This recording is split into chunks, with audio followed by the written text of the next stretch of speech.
in a game that the Suns absolutely had to have, ...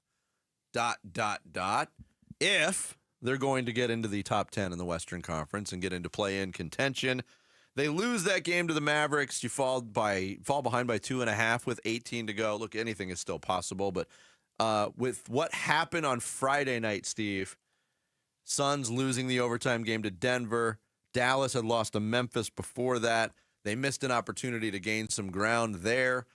This absolutely fell into the must-win category for the Suns, and to their credit, they took care of it. Yeah, and if against maybe the most depleted team in NBA history. Right, that's why I have such a hard time evaluating where the Suns are at based on this game because, I mean, you're expected to win when the Dallas Mavericks literally had 9 guys available, 7 by the end of this game because 2 of them left. And they've got a game tonight, by the way. Yeah. They had, I mean, the tallest guy available, I think, was 6'7". Dwight Powell, I guess, would have been the tallest guy. He came off the bench, but he's no longer available, or at least he left the game. Well, he cracked heads with somebody on the team. Bumped faces, if you will. Faces, blood streaming down his face. Yeah, it was bizarre. And it's hard to evaluate it because of their opponent, except that opponent is the team you're directly going against for that last spot over the next, 18 games. Yeah, the Mavericks aren't going to win many more games. I'm very curious to see. Look, P.J. Washington's going to come back. They're going to have some guys come back. I don't know what they're going to do with Anthony Davis. The Mavericks in recent history have pulled the plug on pursuit of a playoff spot 2 years ago, and that was after they traded for Kyrie Irving. They shut everybody down and got a lot of criticism for it. So they might just roll over and open the door. They might not have a choice. Even if they play people, they might not win games. They're in so much disarray right now. It's such a bad spot because I remember thinking this when the Luka Doncic trade happened. I really like, from a basketball perspective, I like the roster that Dallas has. Mm-hmm. Like, if healthy, and I know that's a big if, obviously, because none of them are healthy right now, but, I mean, if they had everybody available to them, I think yesterday's game goes entirely different. Even if they just had one of Derek Lively or Daniel Gafford back, that whole strategy that the Suns used yesterday, which was let's start 3 7-footers in the starting line. I mean, I guess Kevin Durant's 6'11", but let's call it 7. I thought that was a bold strategy. I thought Nick Richards had some impressive plays. They ran the offense through the pick and roll. They dumped down to Mason Plumlee quite a bit. It worked out pretty well, but it had to. Dallas had no counter answer for 68 points in the paint. And by the way, on that Kevin Durant thing, he's actually 6'10". Official NBA height is 6'10". If you're going to call him 7 feet, can I call myself 6 feet? I'm fine with it. I'm a 6-footer. I'm 5'9", then. Let's go. My joke at my house is 5'12". That's what I tell my wife. Devin Booker led the way with 24 points and said this about the vibes in Dallas. I mean, you can feel it when you land. The vibes are low right now, but hopefully they can look back and once everybody gets healthy, the top of next season, and still root on their team, root on their city. Think about that for a second. A member of the Phoenix Suns, this year's Phoenix Suns, talking about the vibes in another NBA city being as low and being as palpable as they are. That is delicious. Get a mirror. But that might be part of it. That's the part of it we don't know is what the front office and the ownership feels in Dallas right now in regards to Anthony Davis.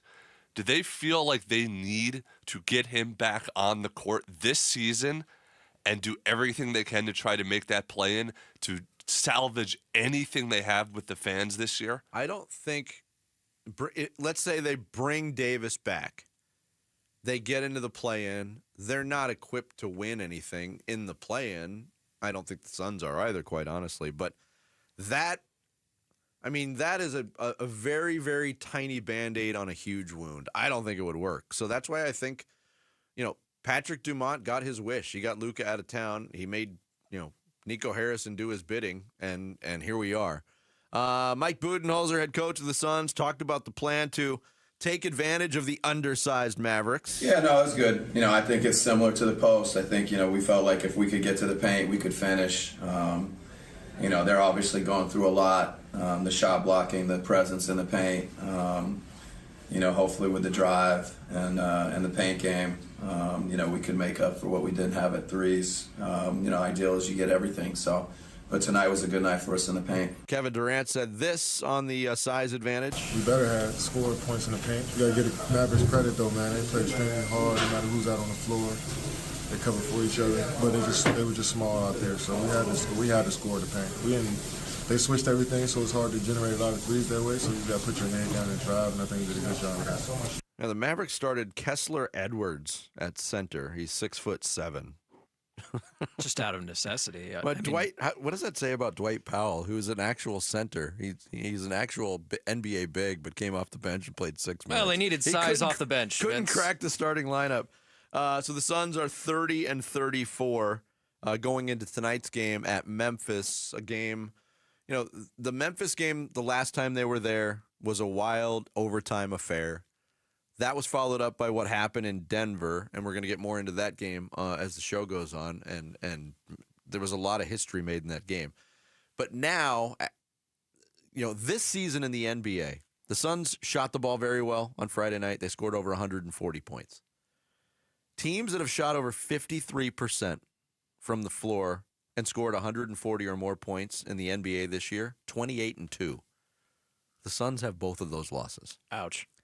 That is a major, not that you need another major indictment on their defense. I even think yesterday, with the Mavericks playing small, they generated 42 three-point attempts. There was, I didn't get the time to go back and rewatch all of them. I would say 25 to 30 of them were wide open.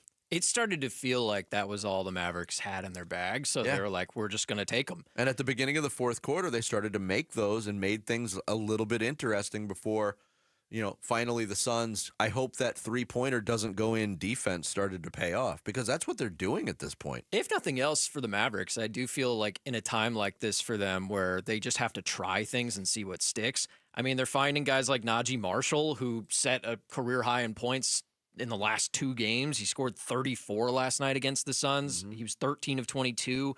Klay Thompson, while he wasn't shooting great yesterday, he took 14 threes. To your point, it's the Suns, while the win is nice and you win by, 9 points, that's great and everything. Stephen A. Smith said at halftime, I'm actually surprised the Suns aren't killing them. And it wasn't good enough for him that they were just winning the game, I think by 6 at halftime, if I remember right. Yeah. And so, you have to look at this win and say, I'll take it where I can get it, especially like Jarrett said, against this opponent, which is if you're going to land a playoff spot, it's going to be because the Mavericks are the least fortunate in the entire NBA. It is disappointing, and it's something we've seen all year, that this Suns team, even when mostly healthy, just does not blow out teams. No, they just don't go out. You don't come out of a game saying, boy, the Suns are so much better than that team. 30 wins this year. What's your guess on how many double-digit wins the Suns have this season of the 30? Just 7. double digits. 7. Sammy's at 7. That's about what I was going to say. Say 10. It's 9. They've got 3 wins by 20 or more points. Of the 9 double-digit wins, 3 of them were exactly 10. Well, and again, they don't blow anybody out. Even when things were good, they weren't blowing teams out. It's hard to judge this game because they used a strategy that is not their strong suit. Playing all these guys who are over 7 feet, feeding Nick Richards, feeding Mason Plumlee. That's not their offense, but it was last night because that's what they needed to do to win. So it's really hard for me to watch that game yesterday and say, wow, the Suns really figured something out, because I can't imagine they go back to that exact same looking strategy against Memphis. No, even though Memphis doesn't have Jaren Jackson Jr., but you're right. This is a much stiffer test, what we'll see tonight in Tennessee for the Suns. Thanks for watching Bickley and Marotta. Click to see the latest Bickley Blast and hit the button in the middle to subscribe to Arizona Sports.